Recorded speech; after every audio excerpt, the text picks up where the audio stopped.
오늘은 진짜 부자가 되는 비결이라는 제목으로 말씀을 하겠습니다. 다 같이 진짜 부자가 되는 비결. 진짜 부자가 되는 비결. 여기서 이 성경 구절에서 어떻게 진짜 부자가 되는 비결이라고 하는 말씀을 할 수 있을까? 그렇죠? 우리가 읽은 성경은 본문은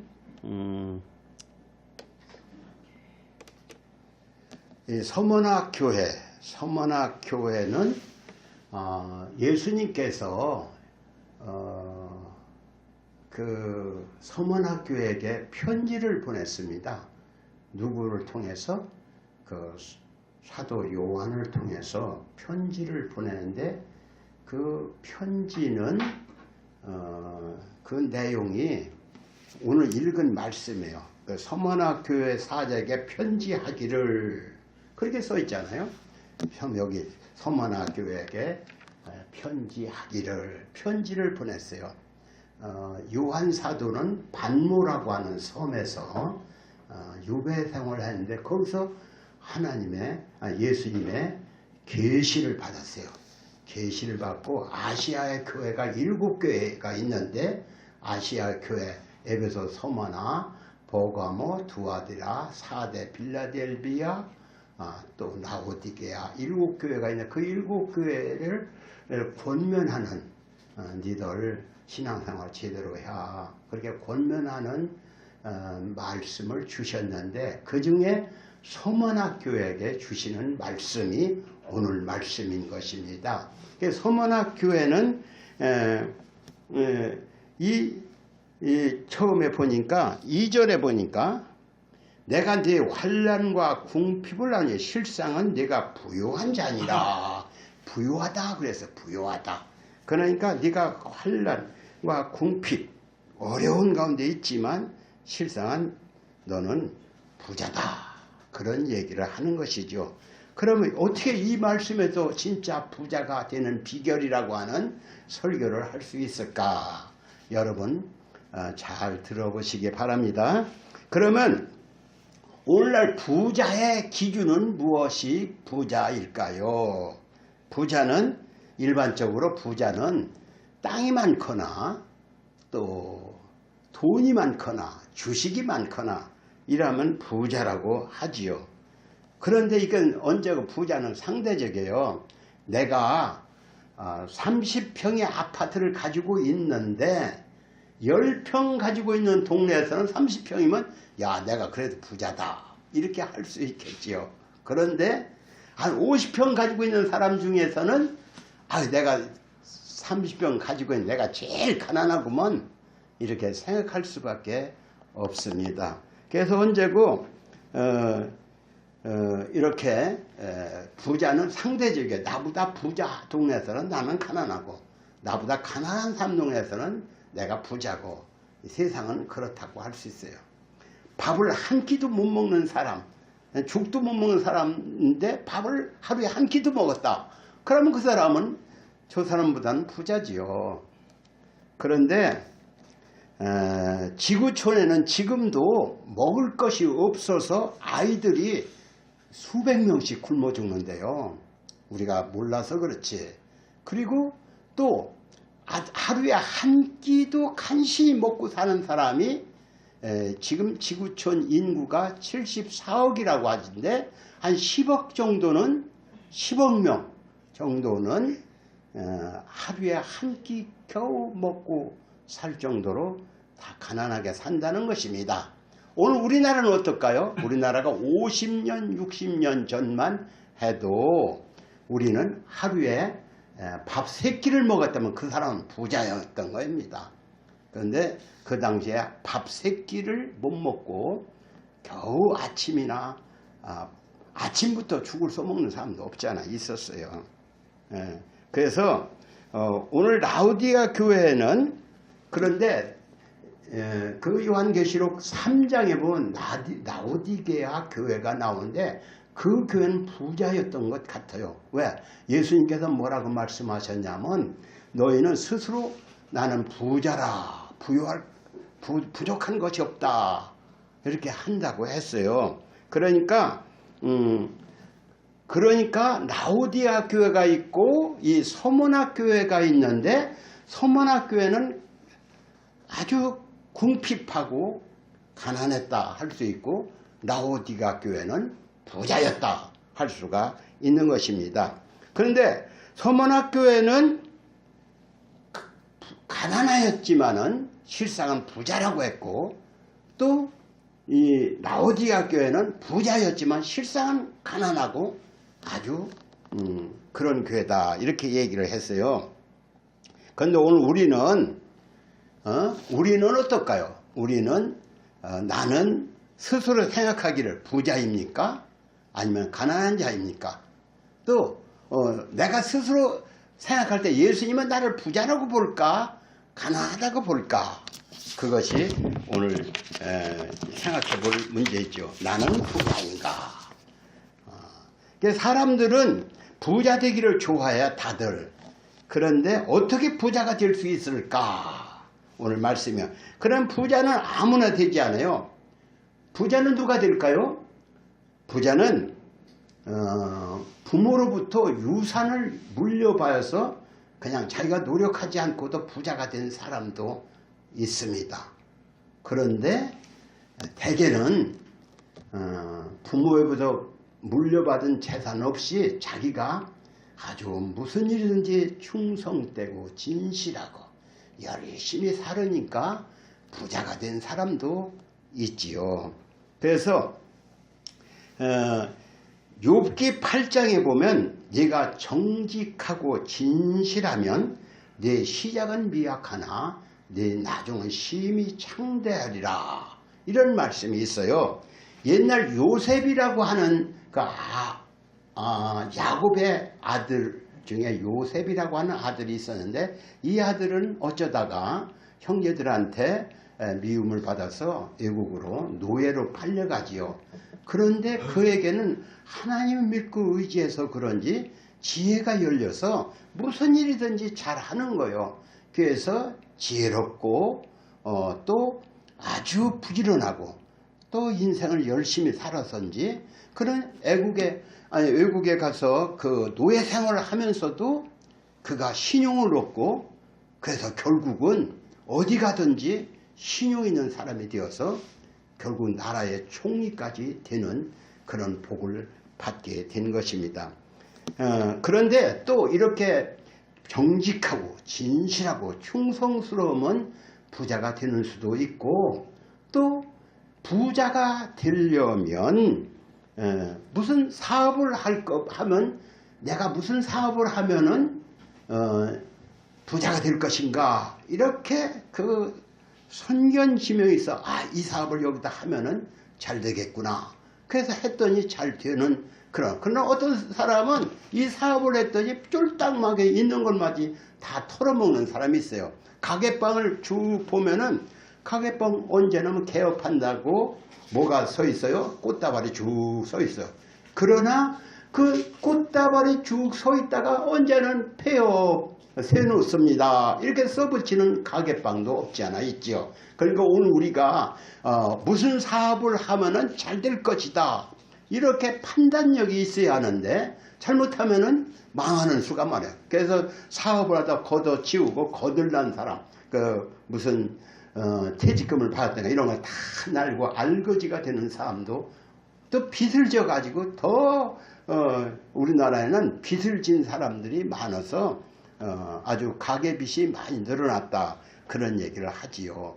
그러니까 지혜가 열려야, 지혜가 하늘로부터 지혜가 열려야, 또 하나님 그렇게 인도해 주어야 부자가 되는 거지 내 지혜로 할 수가 없어. 그러면 누가 지혜가 열리느냐 중요한 것이죠. 누가 참 사업을 하면 잘 되는 지혜가 열리느냐, 그것입니다.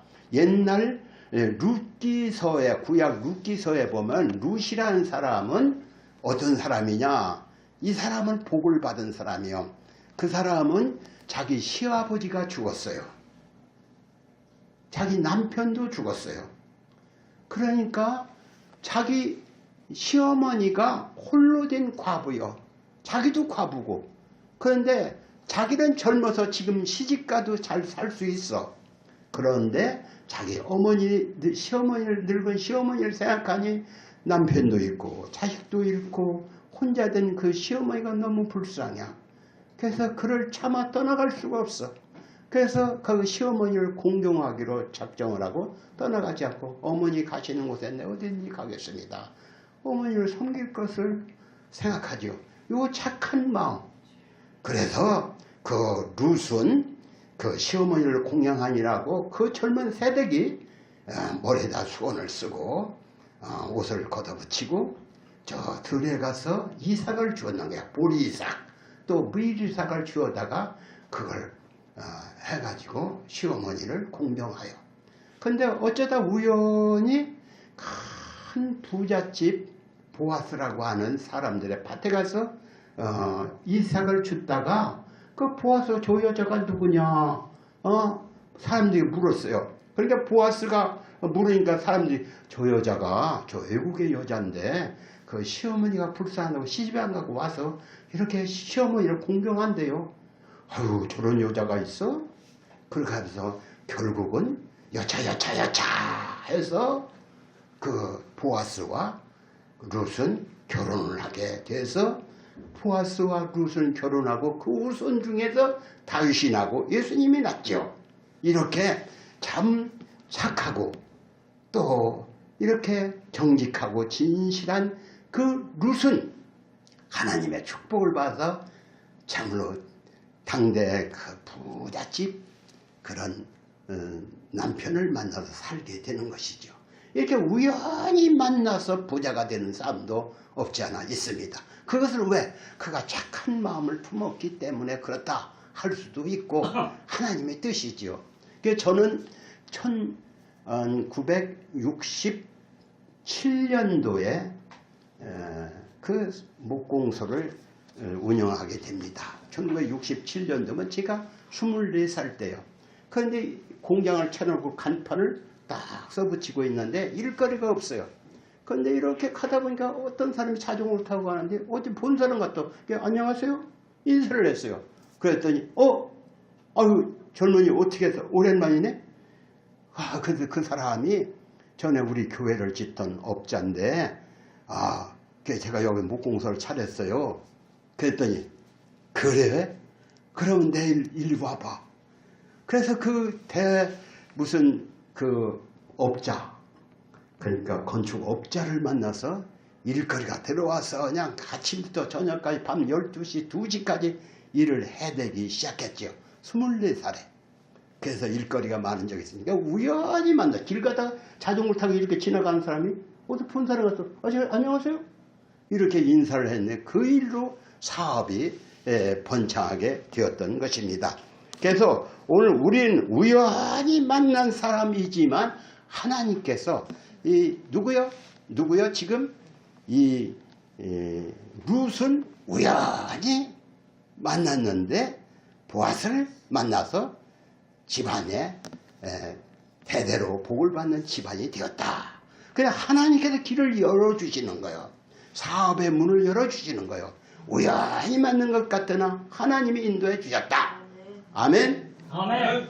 이처럼 마음이 착하고 진실한 자는 하나님 복을 주시고 그래서 우리 교회 성도들도 사업을 하되 우연히 만나되 맨날 만나는 데마다 뭐 안 되고 넘어지고 쓰러지고 왜 그럴까요? 그것은 하나님이 이쁘게 보야 사업에 복을 준다는 걸 아시기 바랍니다. 아멘. 하나님이 이쁘게 보야 사업이 잘 돼. 내가 노력을 열심히 하면서 밥은 먹고 살 수 있어. 그러나 내가 열심히 노력해도 안 돼서 쫄딱 많은 사람도 없지 않아서 이 가게방 차려놓고 음식점 차려놓고 무슨 가게 세워놓고 열심히 손님을 연심을 대접하고 뭐 어쩌고 이렇게 해도 그 사업이 망해가지고 나중에 세놓습니다. 세놓으면 빚을 얼마나 집니까? 빚을 지고 망하는 사람이 있는가 하면은 하자마자 그냥 자리가 좁아.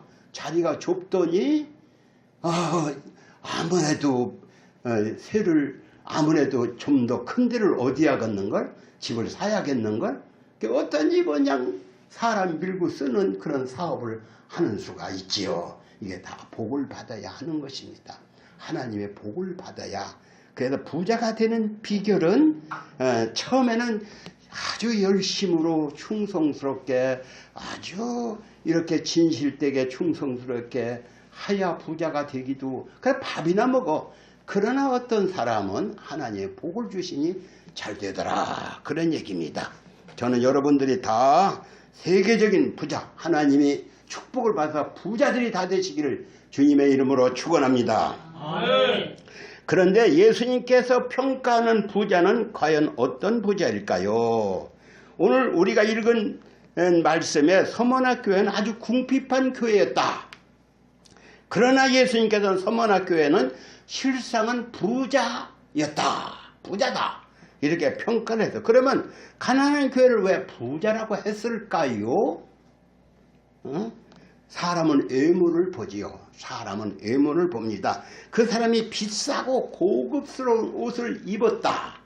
그리고 얼굴에 기름기가 돌고 헤어스타일도 미장원에 자주 가서 머리를 큰사게 하고 또 구두도 아주 좋은 구두를 신고 또 자기 집도 넓은 정원이 있고 그 집안에 무슨 그 풀장도 있고 그런 집이라면 이 사람은 참 부자다. 세상이 그렇게 평가할 것입니다. 그러나 반대로 아주 대조적으로 어떤 사람 옷도 맨날 옷이 없는지 맨날 그 같은 옷만 입고 또 머리도 텁수룩하고 얼굴은 핏기가 없고 또 낡은 구두에 이렇게 단칸 방에서 새방살이를 하고 있다. 그러면 그 사람은 분명 가난한 사람일 것입니다. 그런데 세상 사람들은 부자를 좋아하지요. 부자 되기를 좋아해요. 비록 이렇게 가난하게 살면서도 어떤 사람은 나는 부자다 이 소리를 듣고 싶고 기죽지 않고 살고 싶어. 왜? 가난하면 사람들이 어떻게 취급을 하냐면 아이고 저 사람 가난해. 자연히 사람을 업수히 여기고 가난하면 업수히 여겨. 그런 게 세상이에요. 그래서 사람들은 내가 비록 빚을 지고 살지라도 겉으로는 부자인 척 하는 거예요. 그래서 외제차를 끌고 다니거나 또 외제차뿐만 아니요. 사람들은 외제차뿐만 아니라 참 수백만 원짜리 옷을 좋은 옷을 걸치고 사는 거예요. 보니까 그냥 손에도 무슨 가락지를 끼고 뭐 귀걸이를 하고 머리를 하고 돈이 들더니 외모를 그렇게 꾸며서 부자인 척하는 사람도 없지 않아 있지요.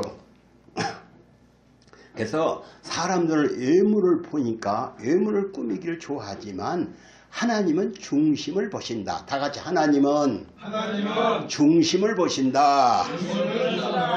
그러니까 하나님이 보실 때 진짜 부자가 돼야 하는데 하나님이 보실 때 가난한 자가 되면 안 되는 거죠. 사람들이 나를 가난하고 해도 알 수 부자가 있어요. 그런데 그 세상에서는 그렇지만은 하나님 보실 때 부자가 돼야 하는 것입니다. 다 같이 하나님이 보실 때 부자가 돼야 한다. 그러니까 이 땅에는 죄로 말미암아 많은 사람들이 질병과 싸움과 다툼과 고생하며 사람들이 너무나도 괴롭게 살고 있지요. 그런데 마치 사람이 어떻게 보면 덫에 걸린 짐승처럼, 여러분 덫을 압니까? 어제는 어쩌다 우연히 텔레비전 이상한 프로를 봤는데 새를 그물로 이렇게 쳐가지고 새를 확 몰아서 비둘기를 그냥 한꺼번에 수십 마리씩 잡는 걸 봤어요. 그러니까 새도 어디에 차구를 번져놓고 새가 와서 톡 꺼내면 새가 탁 잡히는 걸 봤어요. 덫에 걸리면은 살을 나가 발버둥 치지요. 예, 저는 옛날에 새 차구를 만들어서 새를 잡고 새 그물을 만들어서 새도 잡고 또 토끼 그물을 토끼 올가미를 만들어서 토끼도 잡고 쥐도 놔보고 다 해봤습니다. 예, 새를 후리채로 잡아보기도 하고 그랬어요. 새 그물을 만들어 놓고 새를 잡기도 했는데 사람이 마치 그물에 걸린 사람처럼 올가미에 걸린 짐승이 꽥꽥 소리를 지를 때 사람은 얼른 쫓아가서 그 토끼를 잡아서 해먹지요. 그런데 사람도 따지고 보면 그렇게 죄악에 덫에 걸려서 지옥에 마귀가 가는 지옥으로 끌려가는 것입니다. 꽥꽥 소리를 지르는 짐승을 보고 사람은 옳지고 좋다 하고 잡으러 가지만 새 그물에 걸린 새를 잡아서 먹지만은 실상 그게 얼마나 비참한 일입니까? 사람도 그래요. 사람은 이 땅에 죄악의 덫에 걸려서 결국 마귀가 가는 지옥으로 끌고 가는 거예요. 우리 사람이 부르짖는 소리가 난가야 그 소리를 지르는 사람이 없지 않아 있어요. 죽을 때 그때는 때는 늦으리야. 제가 얘기했잖아. 제가 아는 친구 목사님이 어디 갔다 오다 보니까 난가야 소리를 지르는 게 지옥의 사자가 끌고 가니까 그것을 보고 참 저 사람이 예수를 믿으라고 할 때 예수를 콧방구도 안 끼더니 저렇게 가는구나 슬퍼했다는 것입니다. 그런데 오늘 우리는 어떠합니까? 그런데 예수님께서는 사람이 이렇게 고통 중에 부르짖는 소리를 들으셨어요. 들으셔서 하늘에서 들으시고 이 땅에 죽어가는 영혼들의 그 차구에 쳐가지고 꼼짝없이 죽는 사람을 건지시고자 예수님이 이 땅에 오신 것입니다. 예수가 이 땅에서 뭘 하셨어요? 그들의 차구를 열고 자기가 대신 들어가서 죽은 거예요. 예수가 나 대신 죽고 나를 건져주신 거예요. 예수 믿는 건 그걸 믿는 겁니다. 아멘? 아멘. 예수가 내 대신 차구에 걸려서 죽고 나를 건져주신 거예요.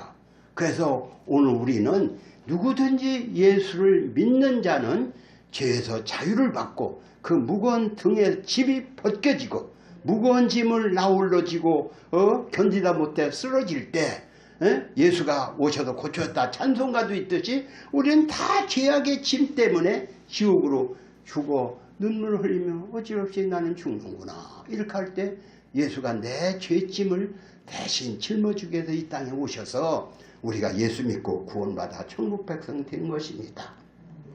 아멘. 아멘. 그런데 오늘 예수님뿐만 아니라 예수님의 은혜로 구원받은 자는 지금 부르짖어 나를 살려주세요 하는 저 영혼의 소리를 듣는 거예요. 그래서 예수님뿐만 아니라 수많은 젊은이들이 수많은 사람들이 그 마귀한테 붙잡혀 지옥으로 끌고 가는 저 사람들을 건져주기 위해서 달려가고 있는 거예요. 오늘 우리나라는 어떠합니까? 지금부터 130여 년 전에 저 외국의 선교사들이 이 땅에 와서 이 땅에 마귀로 말미암아 고통하고 괴로워하고 결국은 죽으면 지옥까지 가는 인생을 불쌍히 여겼어요. 그래서 그들이 이 땅에 와서 예수님처럼 자기 몸을 드린 거예요. 이 땅에. 예수님처럼 자기 몸을 이 땅에 드렸기 때문에 오늘 살아난 거예요. 그들이 이 땅에 와서 보니 참 소망이 없어요. 어떻게 하면 이 민족을 예수 믿고 구원받아 평화롭게 해줄 수 있을까 생각해서 결국은 이 땅에 교회를 세워야겠다. 학교를 세워야겠다. 병원을 세워야겠다. 이렇게 그런 사람들이 이렇게 외국의 선교사들이 와서 이 땅을 보고는 자기 고향에 가가지고는 자기 부모에게 물려받은 유산, 그 유산을 다 팔아서 나는 저 한국 땅에 죽어가는 영혼을 위해서 나는 나의 재산을 다 팔아서 이 한국 땅에 와서 병원을 짓고, 병원 유명한 병원들 다 그렇게 짓는 거예요. 학교 그래서 짓는 거예요. 우리 대전에도 몇 개가 있어요. 우리도 모건대, 또 우리 대전에도 모건대, 그 한남대, 또 배제대, 또 호수선여고, 또 무슨 학교들이 거의가 다 예수를 믿고 잘 믿는 사람들이 만들어 세운 거예요. 그들이 자기 것이 아깝지 않은 사람 누가 있어? 그걸 다 팔아서 오고 또 그 사람이 갈 때 나도 거기 참여한다. 그렇게 해서 자기가 선교사 가서 그렇게 한다니 나도 참여한다. 그래서 이 땅에 병원, 유명한 병원, 세브란스 병원, 예수 병원, 무슨 병원, 병원 다 이게 세운 거예요. 우리나라가 아니 외국인들이 외국 선교사들이 와서 학교도 세우고 병원도 세우고 또 이런 그런 일을 했던 것입니다. 그래서 이 땅이 드디어 그들의 자기를 희생한 그것 때문에 이 땅이 이만치 살게 된 거예요. 어떤 사람은 이 인터넷 여러분 아주 우리나라 선교사가 무슨 나쁜 짓을 한 것 마냥 이렇게 나쁜 쪽으로만 계속 이렇게 비추는 사람이 있어. 그건 아니죠. 역사를 똑바로 봐야지. 역사 이 땅에 유명한 이 땅에 인물들을 학교를 세워 인물들이 누가 나왔어? 인물도 우리나라를 건국한 이승만 대통령, 김구 또 여러 가지 유명한 인물들이 다 어디서 나왔어? 교회에서 나왔어. 교회에서 나온 거예요. 그러니까 교회를 세우고 학교를 세우고 병원을 세우고 그래서 이 민족을 일깨웠던 거예요. 그래서 잘 사는 민족이 됐어요. 잘 사는 민족이 되니까 우리는 어떻게 했습니까? 우리도 우리가 빚을 졌어. 하나님께 빚을 졌어. 외국인에게 빚을 졌어. 그러니까 우리도 갚자. 그래서 우리나라가 외국에 어디에? 외국의 아프리카나 또 아니면은 중동이나 아니면 남미나 이런 동남아시아에 선교사를 파도해 2만 지금 6천 명인가 얼마를 나가고 있잖아요. 그러니까 오늘 우리들도 이렇게 어떤 우리의 젊은이들이 은혜를 받은 사람들이 이렇게 나가니까 우리들이 빚을 갚자. 나도 빚을 진 사람이야. 다 같이 나도 빚을 진 사람이야. 무슨 빚을 졌다가 바울은 그랬어. 나는 빚을 사람에게 무슨 돈의 빚을 지진 말라. 그러나 사랑의 빚을 진 사람이야. 다 같이 나는 사랑의 빚을 지었다. 이렇게 생각을 해요. 나도 사랑의 빚을 짓는데 부모에게 사랑의 빚을 졌잖아요. 누구나 다 부모가 나 같은 걸 뭐라고 이렇게 자기 몸처럼 생각해서 먹지 않고 입지 않고 자기를 먹여 살리고 아프면 밤잠 안 자고 자기를 간호해주고 또 자기 먹고 쓸 거 안 쓰고 나를 가르쳐주고 그냥 부모에게 빚을 진 사람들 다. 그러니까 나도 빚을 갚는데 어떻게 갚어? 나도 내 자식을 그렇게 키워내야지. 에? 똑바로 키워내야지. 그래서 자식을 키워내고 또 자식이 없어도 이렇게 봉사하고 헌신하는 것입니다. 그런데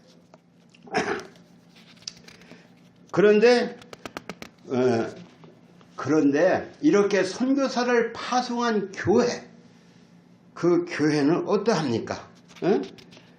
내가 우리 아들이 지금 저 한국에 가서 복음을 전하고 교회를 세우고 학교를 세우냐고 자기 재산을 다 팔아 보냈어.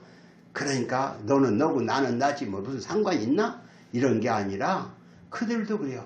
야, 우리 자식이 가서 이렇게 어려운데 고생하는데 저는 우리 어머니가 큰아들 우리 형님이 군대 갔을 때 우리 아들은 가서 그 추운 데서 자고 있는데 나는 추운 데서 잘 수가 없어. 그 유대기를 안 깔고 주무시는 거예요. 그 냉방에서. 왜? 우리 아들을 고생하는데.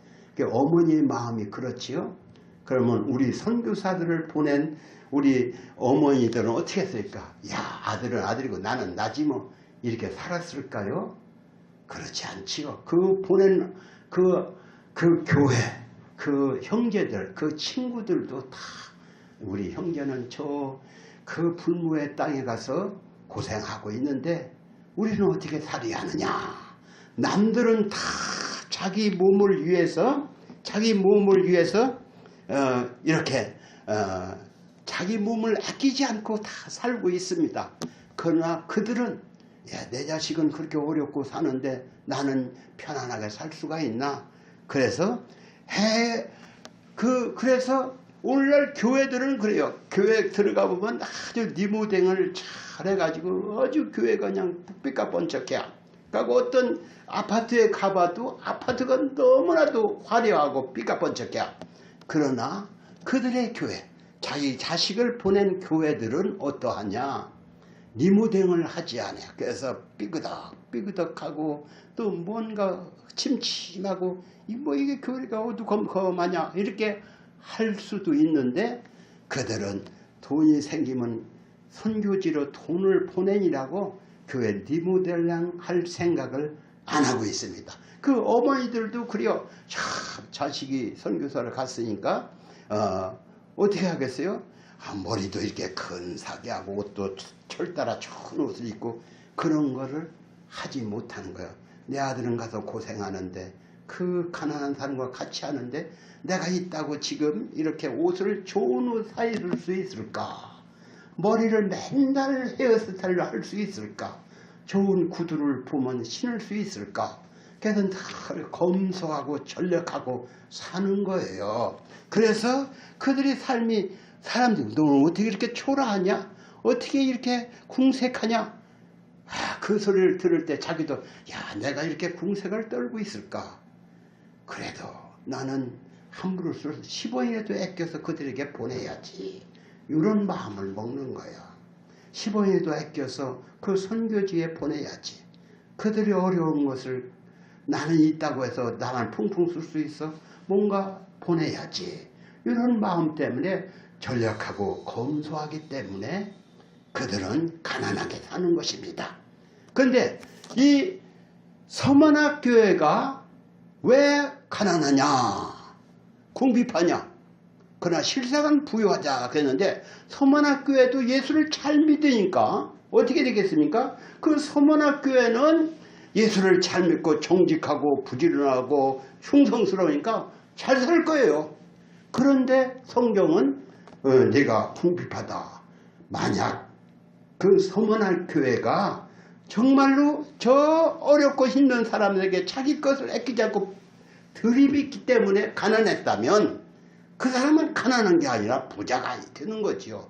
서만할 교회는 그래서 부자일 것입니다. 왜 서만할 교회는 네가 궁핍한 게 아니라 실상은 부유한 자로 됐는데 왜 부자예요? 그들이 열심히 예수를 믿고 진실하게 예수를 믿는데 왜 어디가 신용호도 갖고 잘 살긴데 왜 가난한 자가 되었습니까? 그것은 그들이 이렇게 주님은 날 위해 죽었는데 또 내 형제들은 어디 가서 이렇게 복음을 전하고 먹지 않고 입지 않고 쓰지 않고 쓰는데 나만 있다고 쓸 수 있냐? 그들에게 뭔가를 보내줘야지. 이렇게 전략하고 검소해서 가난하게 살기 때문에 그들이 궁핍하다 한다면 너희가 가난한 것 같으나 실상은 부유한 자니라. 이렇게 주님께 평가를 얻을 것입니다. 아멘. 아멘. 예, 여러분 우리는 어떻게 살았습니까? 우리도 남북에는 가난한 자 같으나 다른 사람을 윤택하게 하는 자가 되어야 하는 것입니다. 바울 사도가 뭐라고 했냐면 고린도후서 6장에서 우리가 가난한 자 같으나 실상은 많은 사람을 부유하게 한 자로다. 그랬어요. 남을 부유하게 하는 자, 남의 어렵고 힘든 걸 이렇게 도와주는 자 하기 때문에 내가 가난하다. 하기 때문에 내가 좋은 옷도 못 입고 하기 때문에 내가 이렇게 남북에 구차하게 사는 것 같고 남북에 궁핍하게 사는 것 같다. 그러면 그거 궁핍한 게 아니에요. 그 실상은 네가 부유한 자다. 여러분도 실상은 네가 부유한 자다. 이 소리를 들어야 하는 것입니다. 아멘. 아멘. 아멘. 아멘. 예. 그러니까 저는 여러분들도 이렇게 우리는 우리나라의 선교사들이 나도 빚진 자다 생각해서 자기 몸을 이렇게 드리는 사람이 많이 있어요. 여기서 부자로 좋은 월급쟁이 하면서 잘 살 수도 있지만 그 어려운 데 가서 자기 생애를 바치는 사람이 있어요. 근데 오늘 우리도 그 보낸 사람처럼 그렇게 한 마음을 가지고 이렇게 스스로 가난에 동참하는 삶을 살아가야 하는 것입니다. 아멘. 아멘. 그러면 라오디게아 교회는 왜 가난하다고 했을까요? 사람들은 부자로 살면서 자기의 몸만 위하다 가는 사람이 있습니다. 물론 세상 사람은 돈 벌어서 제 몸이 위하다 가는 것이 당연한 것입니다. 왜? 그들은 죽으면 심판받고 지옥에 가서 영원히 고생하는, 이 땅에서라도 잘 살아야지요. 그래서 돈 벌어서 제 몸이나 위하다 가는 것이 세상 사람들일 것입니다. 그러나 주님을 믿는 사람은 죽으면 끝나는 게 아닙니다. 우리는 한 번 죽는 건 정하는 거, 그 외에는 심판이 있다. 하나님의 심판대 앞에 서게 됩니다. 아멘? 아멘. 심판대 앞에 서서 어떤 사람은 지옥으로 가고 어떤 사람은 천국 가는데, 천국 가는 사람도 성경에 말하기를 뭐라고 했냐면 각 사람의 행한 대로 갚아주리라. 행위의 심판이 있어 너는 나를 위해서 뭘 했느냐 하고 심판을 받게 됩니다. 그때 참 네가 그 어렵고 힘든 중에 그 가난하고 병들고 어려워 힘드는 사람들을 위해서 네가 네 몸을 드렸구나. 저 예수를 모르고 지옥 가는 저들을 위해서 네가 내 생명을 바쳤구나. 이렇게 할 때 그때 상을 받고 주님 앞에 서는 것이지요. 그때 오늘 우리가 예수를 믿는 건 확실하게 뭘 믿냐?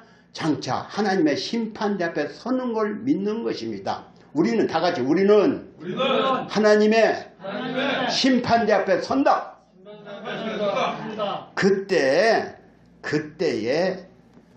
그때에 우리가 하나님의 심판대 앞에 서서 너 참 잘했어, 요 칭찬을 받고 상을 받는 자리에 나가야 하는데 너 못하다 왔어? 이렇게 하나님께 외면을 받으면 안 되겠지요. 그러니까 교회에서는 목사가 무엇을 말합니까? 목사는 우리가 하나님 앞 심판대 앞에 선다. 예수를 안 믿는 사람은 기왕에 심판받고 지옥 가지만 예수 믿는 사람도 하나님의 상을 받는 자리에 선다. 거기서 상 받는 자가 돼야 한다. 그러니까 거룩한 삶을 살아야 한다. 깨끗한 삶을 살아야 한다. 자기 생명을 바치는 삶을 살아야 한다. 거룩하다는 건 뭐냐? 거룩한 건 자기 생애를 바치는 게 거룩한 거예요. 예수님이 거룩하다. 다 같이 예수님은 거룩하신 분. 예수님은 뭘 거룩해? 자기 몸을 드렸기 때문에 거룩한 거예요. 우리를 위해서 거룩한, 우리 어머니의 사랑을 거룩하다. 어머니는 참나를 위해서 자기 생명을 바쳤어. 그 어머니의 사랑은 거룩한 거예요.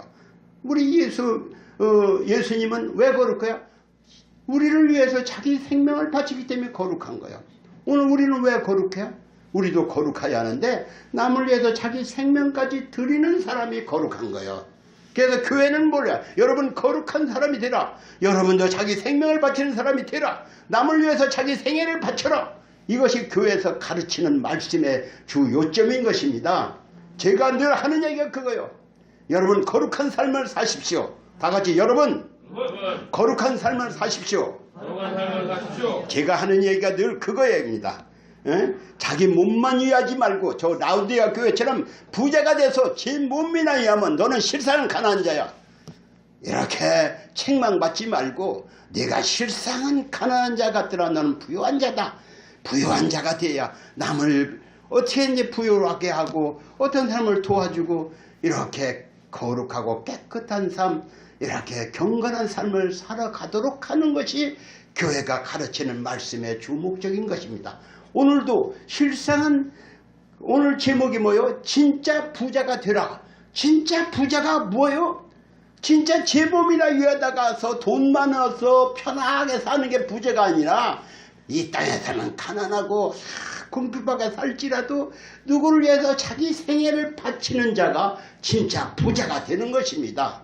여러분 진짜 부자 되시길 바랍니다. 아멘. 진짜 부자 되시길 바랍니다. 아멘. 이렇게 오늘 마지막 구절에는 뭐라고 써있냐? 여기에 보니까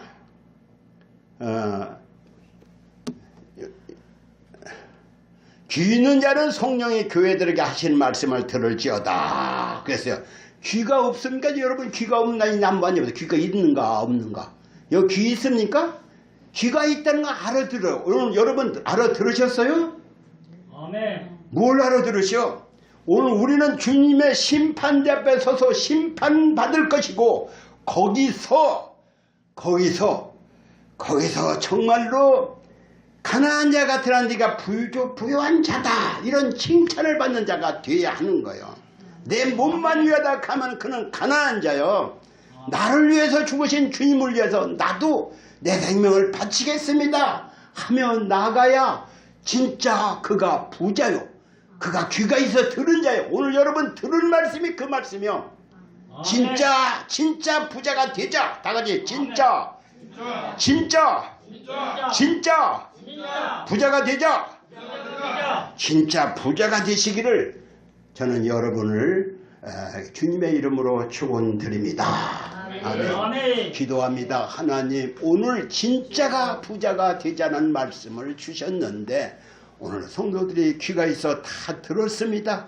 진짜 주님 앞에 설 때 네가 참 가난한 자 같으나 부자로 살았구나 이렇게 칭찬받는 성도들이 다 되도록 주님께서 저들을 간섭하시고 저들의 신앙을 성숙시켜 주시옵소서. 그래서 성도들이 주님 앞에 설 때 다 상을 받고 주님 앞에 그 주님의 앞에 잘했다고 칭찬받고 상받고 멸관받는 자리에 서게 하시옵소서.